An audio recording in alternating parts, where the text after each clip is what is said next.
यो ब्रह्मा ब्रह्मणवज्जहार प्राणैश्चिरः पृथ्वीवासात्मिनाजी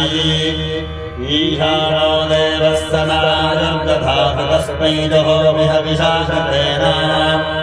विभ्राजमानः शरीरस्य मध्यात् प्रोचमानो धर्मरुचिर्य आगात् समृत्युपादानपनुज्जघोरानिकादशेनो घृतमत्वदेवः ब्रह्मज्योतिर्ब्रह्मपत्नीषु गर्भयमादता पुरुरूपं जयन्तम् सुवर्णनं भग्नमर्कमर्चन्तमादिशे वर्धयामो घृतेन श्रियं लक्ष्मीमोबलामम्बिकां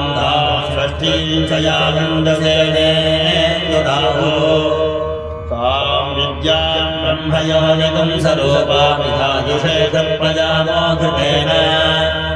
दाक्षायण्यः सर्वयोऽन्यस्वयोऽन्यः सहस्रशो विश्वरूपा विरूपाः ससोनवः सपदलः सयोच्छाजुषेणो घृतमिदं दुषन्ताम् दिव्यागनामहुरूपाः